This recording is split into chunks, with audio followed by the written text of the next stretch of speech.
नमस्कार भाइयों और बहनों, आपका एक बार फिर से स्वागत है हमारे चैनल ये कैसे देशभक्त में। तो कैसा मौसम हिंदुस्तान में, ठंड कैसी है? यहाँ तो अमेरिका में तो बहुत ठंड पड़ रही है, हर जगह बारिश ही बारिश पड़ रही है और हिंदुस्तान में काफ़ी गर्मी आई हुई है। कोर्ट ने एक और शाही ईदगाह मस्जिद का सर्वे का ऑर्डर दे दिया है, वो जिसे मथुरा की कृष्ण जन्मभूमि है, जो कि अब 362 साल पहले वहां पे मंदिर को तोड़ के मस्जिद बनाई गई थी। तो ये जो सर्वे का ऑर्डर आया है, से कुछ व्यक्ति विशेष, कुछ वकीलों को और बहुत सारे कांग्रेसियों को, नेताओं को बहुत प्रॉब्लम हो गई है। तो इसी बात की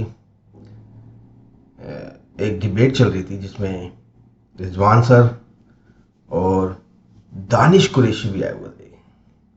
तो रिजवान सर ने उसका जो नारा खोला है, चलिए आपको दिखाता हूँ। तो आइए चलिए स्टार्ट करते हैं वीडियो को और चेक करते हैं इसको। एक बार असद ओवैसी को सुना दीजिए भाई, जो विरोध है एक बार वो सुना देते हैं, फिर डिबेट शुरू करेंगे। ऑलरेडी प्रूवन है कि यहाँ पर ईदगाह है, वहां पर मंदिर है और 1968 में अक्टूबर 12 1968 में शाही ईदगाह ट्रस्ट और श्री कृष्ण जन्मस्थान का एक एग्रीमेंट हुआ और शाही ईदगाह ट्रस्ट की जो एग्रीमेंट श्री कृष्ण जन्मस्थान से किया उसका उनको अप्रूवल मिला उत्तर प्रदेश के सुन्नी वक्फ बोर्ड से। लीगल एक्सपर्ट्स ये इनका मानना ये है कि सिविल डिस्प्यूट में अगर कोई सर्वे होता है तो लास्ट रिसोर्ट होता है, आप पहला रिसोर्ट में सर्वे कर रहे हैं आप। हम उम्मीद करते हैं कि वहां की ईदगाह ट्रस्ट के लोग इस गलत ऑर्डर के खिलाफ वो अपील करेंगे और कोर्ट उस पर देखेगा। सीधा सा सवाल है कि सच नहीं छुपाना तो फिर सर्वे से क्यों घबराना? अब जी शुक्रिया, जैन वंदे मातरम।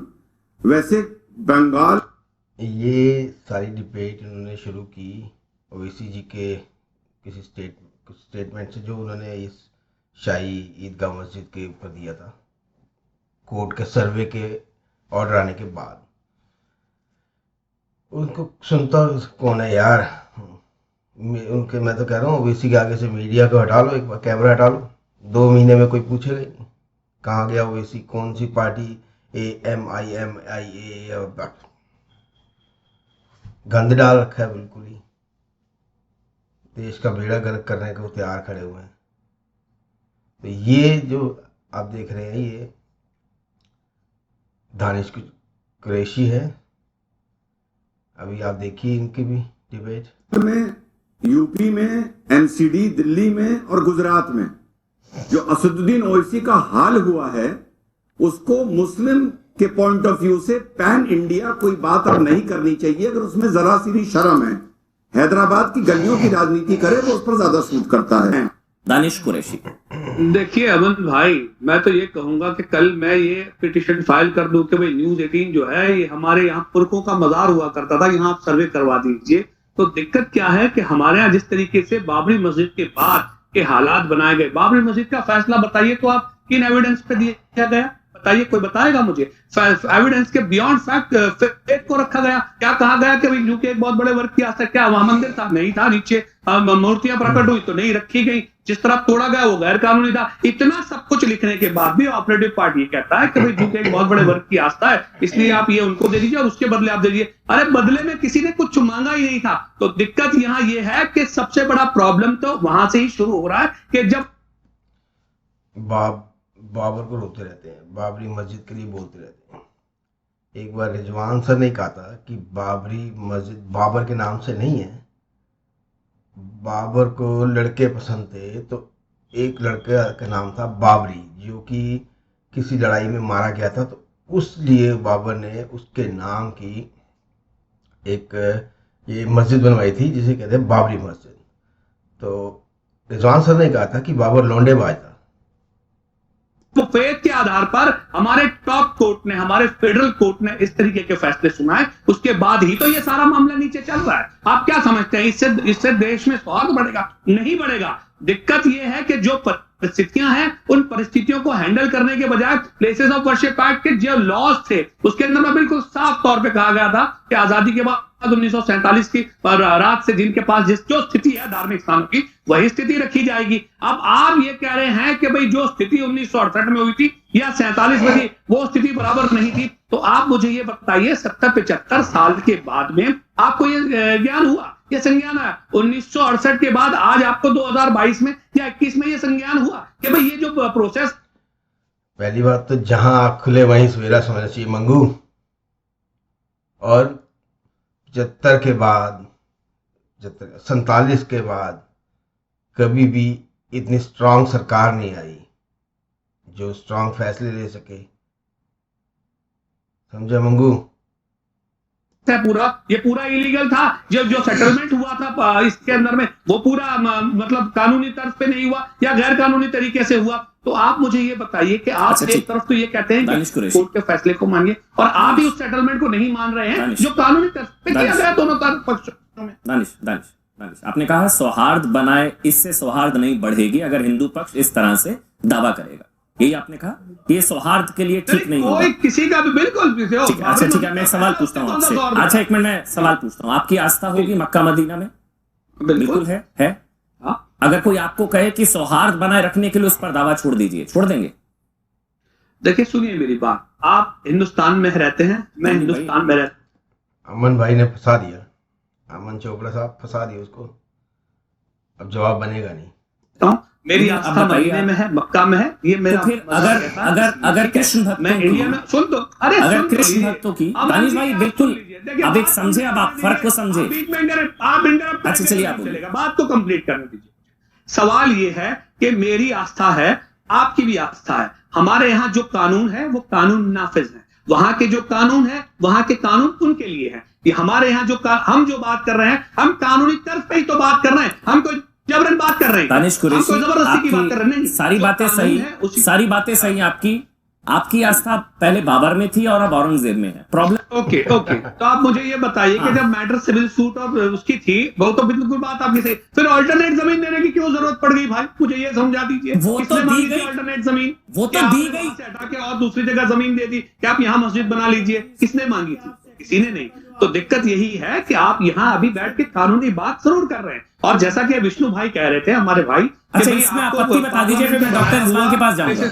एक मुझे 10 सेकंड और कंप्लीट करना है। आप 1 मिनट बोलिए, 1 मिनट और बोलिए। मेरा सजेशन ये है कि वो केंद्र सरकार को लिख दे कि जब प्लेसेस ऑफ वर्शिप एक्ट की बात है, सीएनआरसी से उन्होंने कंपेयर किया। इस देश में बहुत सारे कानून ऐसे बने जिनके लिए जन आंदोलन हुए, खत्म भी हुए। कई कानून ऐसे थे जो सरकारों ने अपने आप खत्म कर लिए, कई कानून ऐसे थे जो अदालतों ने भी खत्म किए। खैर वो तो 2 नंबर की बात है, लेकिन मैं ये कहूंगा कि अगर उनको ऐसा लगता है कि भाई इस कानून को आधार बनाकर कोई पक्ष है जो है अपनी बात रख रहा है, तो कह दीजिए सरकार को खत्म कर दे प्लेसेस ऑफ वर्शिप है, मामला खत्म हो जाएगा। नहीं आपके पास करेंगे जल्दी करेंगे बेटा, 24 का इलेक्शन आ रहा है, ऐसी कल्पेगा तू, करेंगे।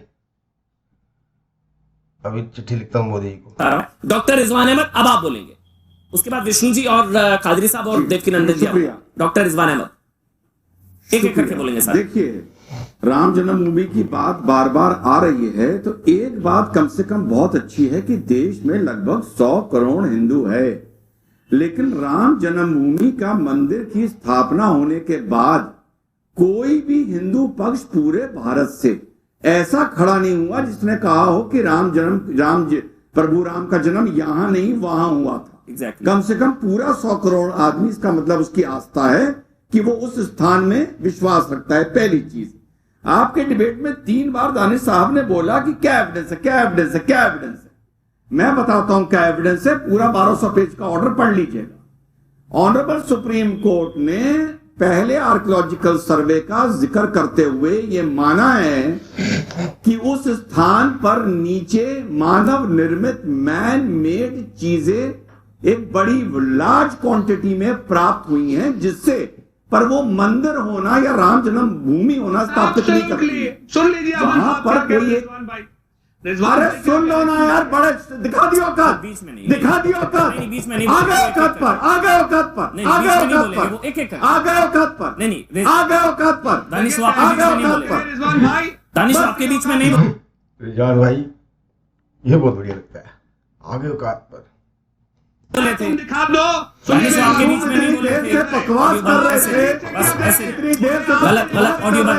दानिश दानिश गलत, दानिश गलत। दानिश कुरैशी वो आपके बीच में एक शब्द नहीं बोले। हम जब तहजीब से बात करते हैं तो आप तहजीब से ही पेश आया करिए। चलिए बस अब आप ऑडियो बंद।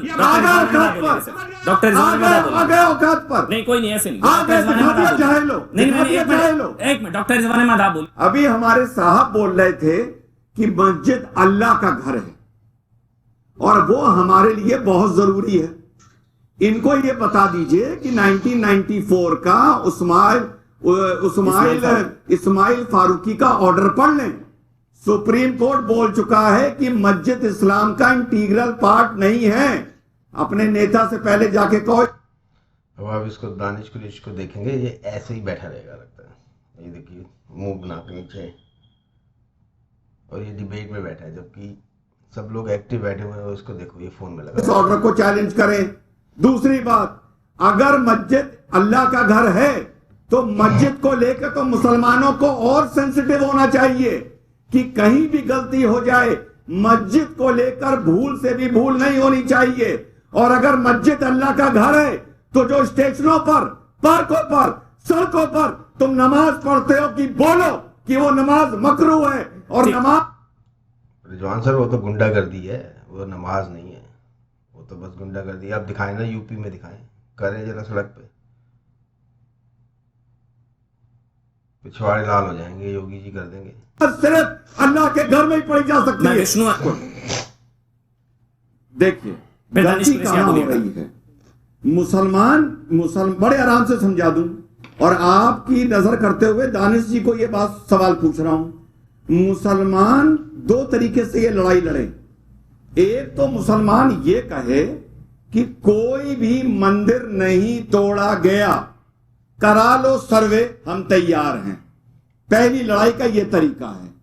दूसरा तरीका मुसलमान क्या लड़ सकता है कि देखो भाई, हमारे पूर्वजों ने मंदिर तोड़े, हम मानते हैं, एहतराम करते हैं, माफी भी मांगते हैं, और मंदिर तोड़ के मस्जिद बनाए गए, लेकिन 1991 का एक्ट आ गया है। अब इसके बाद देश का सांप्रदायिक सौहार्द ना बिगाड़ो। अरे तुम मानो तो कि तुमने मंदिर तोड़ के मस्जिद बनाई, और अगर तुम कहते हो मंदिर नहीं तोड़े तो सर्वे को तैयार हो। अरे एक तरफ तो चलो यार, तुम तो दोनों तरफ चल रहे हो। वाजिब। ठीक तो बात है, एक बात तो मानो यार कि हाँ करवा लो सर्वे, नहीं तोड़े, हाँ तोड़े हैं, माफ करो, आगे बढ़ो। वाजिब है। दानिश भाई आप किस तरफ है कि क्या औरंगजेब ने मंदिर तोड़कर मस्जिद बनाई? अगर आप कहते नहीं तो सर्वे से पता लग जाएगा। एक तरफ तो होना होगा, सही बात है। बताइए दानिश भाई। अब मैं जवाब दे दूं। जी। सबसे पहले तो विष्णु भाई की बात का जवाब मैं दे दूं। जैसा कि उन्होंने कहा कि भाई ये तोड़ के बनाया गया, तो आप मुझे ये बताओ कि बाबरी मस्जिद को क्या किया गया था? बाबरी मस्जिद नहीं तोड़ी गई थी। आप अगर ये सिखा रहे हैं कि इस्लाम क्या कहता है, तो क्या हिंदुइज्म ये सिखाता था जो हुआ 1992 में? कोई बात करेगा उस पे? सवाल दूसरे नंबर की बात करी, रिजवान भाई ने बहुत अच्छी बात करी, लेकिन रिजवान भाई मेरे भाई जो हैं बड़े, वो ये भूल जाते हैं कि हमारे देश में लोकतंत्र नाफिज जो हुआ वो सन 47 के बाद। ऐसी तैसी होती है इसकी रिजवान सर के आगे। रिजवान भाई मेरे बड़े भाई, वो इतना कुछ बोलते हैं, फिर भी उनको रिजवान भाई मेरे बड़े भाई फटती है। बाद हुआ और उसके बाद कानून बने। उसके पहले अलग अलग राज्य थे, रजवाड़े थे, सब ने अपनी रियासतें बड़ी करने के लिए दोस्तियां भी की, दुश्मनियां भी की। मंदिर टूटे या नहीं टूटे ये बताओ। मंदिर टूटे या नहीं टूटे, हाँ या ना? एक मिनट, नहीं बीच में नहीं, बीच में नहीं, एक मिनट, हाँ बीच में नहीं, हाँ बोलिए दानिश साहब बोलिए कंप्लीट करिए मेरी बात। हाँ पहले तो वो विवादित ढांचा था, बाबरी मस्जिद नहीं थी। चलिए आप आगे बोलिए। कोई नहीं, बाबरी मस्जिद थी सुबह। नहीं सर, विवादित था। मंदिर तोड़कर, सर मंदिर तोड़कर जो बनता है वो मस्जिद हो सकती है क्या? मंदिर तोड़ते हुए मैंने किसी को नहीं देखा। सर वो सुप्रीम कोर्ट ने कहा है temple like structure, supreme court ने कहा ना टेंपल लाइक स्ट्रक्चर। मैंने मस्जिद तोड़ते हुए अपनी आंखों से देखा और किसी को सजा नहीं उसके लिए। सर आपने नहीं देखा तो इसका मतलब ने मंदिर टूटा नहीं। रुकिए ना दानिश भाई, ऐसे मंदिर तोड़कर बनी ना बाबरी, जिसको विवादित ढांचा कहा गया। बाबरी मस्जिद को विवादित ढांचा था वो। देखा टीवी पे, दूरदर्शन पे देखा मैंने, टूटते हुए देखा। सर आपने नहीं देखा तो मतलब टूटी नहीं, इसका ये मतलब थोड़ी ना। देखा, लेकिन बाबरी मस्जिद टूटी, ये मेरे सामने की बात है। सर वो मस्जिद नहीं तोड़ी गई थी, वो रिक्लेम किया गया मंदिर को। जैसे आपके घर पर कोई कब्जा कर ले, आप घर खाली करा रहे हैं, तो आप अपने घर पर वापसी कर रहे हैं। सुनिए नरसिम्हा राव सरकार का वो हलफनामे का क्या हुआ, जिसमें गारंटी दी गई थी कि हम कुछ नहीं होने देंगे, क्या हुआ उसका? तो सर मतलब मंदिर तोड़ा गया था ना, उस पे मंदिर तोड़ा गया ना। नहीं मस्जिद टूटी, यहाँ पर केशव राय मंदिर तोड़ा गया ना, केशव देवराय मंदिर तोड़ा गया ना। मस्जिद मेरी नजर के सामने मस्जिद टूटी। अच्छा चलिए, अच्छा मथुरा में क्या मंदिर तोड़ा गया, उसके बाद मस्जिद बनी, हाँ या ना? सुनिए क्या मथुरा में शाही ईदगाह मस्जिद मंदिर तोड़कर बनी?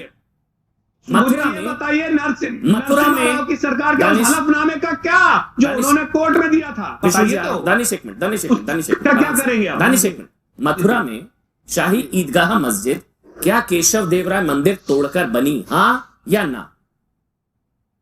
देखिए नहीं, ना हाँ ना बोलेगा, अब कुछ है नहीं ना। सुनिए मेरी बात, 1947 से पहले क्या टूटा और क्या बना, हमें उससे कोई मतलब नहीं है। ये पता होना चाहिए, बहुत अच्छी बात। आपको नहीं पता? ये तो हिस्ट्री है भाई, पता होना चाहिए तेरे को। ये तो पता है कि कितनी मस्जिदें टूटी होंगी, ये नहीं पता 40,000 मंदिर तोड़े गए। ये तो क्लेम ही तो 3-4 पे कर रहे हैं, 40,000 पे करने आगे तो।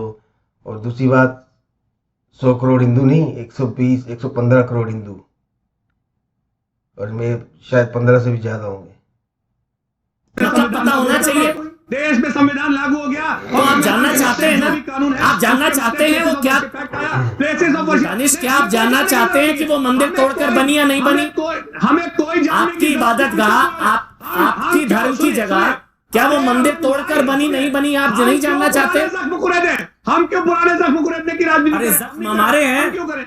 आपके सर जख्म हिंदुओं के हैं। हमारे पास प्लेसेस ऑफ वर्शिप एक्ट है, अगर किसी को दिक्कत है तो सरकार क्लियर हो गया। ये जो डॉक्टर रिजवान ने पूछा था वो क्लियर हो गया, यानी कि ये चीज है आपके वो इबादत घर है। दानिश भाई सुनिएगा, आराम से हम बात कर सकते हैं बिना लड़े। आपका वो इबादत घर है, आपके लिए सम्मान की जगह, आपके लिए। लेकिन क्या आप यही जानने को इच्छुक नहीं है कि हो सकता है मेरा ये इबादत गाह विवादित ढांचा हो, किसी की मंदिर तोड़कर बनाओ? आप ये नहीं जानना चाहते?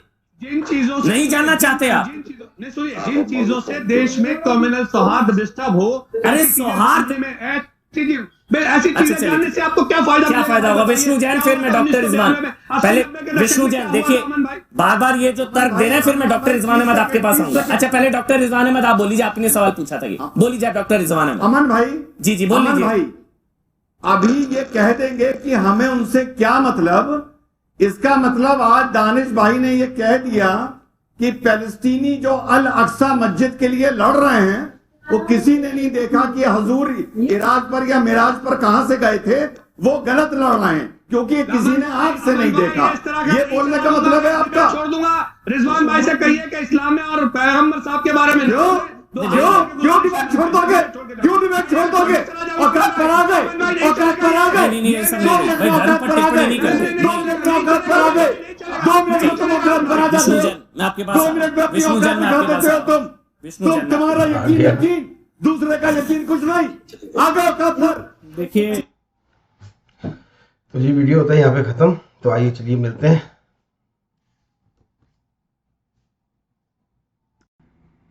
हाँ जी, तो भाई और बहनों, आपको ये वीडियो कैसा लगा? ये जब जैसे जैसे कोर्ट के ऑर्डर्स आएंगे, सर्वे के आएंगे, और सर्वे होगा तो कोई व्यक्ति विशेष, समुदाय विशेष, नेता विशेष, इन लोगों के पेट में दर्द तो होगा ही होगा। पर रिजवान सर जैसे लोग हैं हमारे पास जो कि इनके पेट के दर्द की दवाई देंगे इनको। 362 साल पहले मंदिर तोड़ा गया था वहाँ पे, बहुत लंबा इंतज़ार हो गया। अगर ये कोई मस्जिद तोड़ी जाती तो इतना लंबा इंतज़ार नहीं होता। तो जी देखते हैं सर्वे में क्या आता है। फिर भी हिंदू पक्ष तो अभी भी सर्वे के वेट करेगा और कानून के हिसाब से चलेगा। आगे आगे देखते हैं। अगर आपको ये वीडियो अच्छा लगा तो प्लीज़ लाइक करें, शेयर करें और सब्सक्राइब करें। तो मैं आपको मिलता हूँ अपने अगले वीडियो में। तब तक के लिए नमस्कार।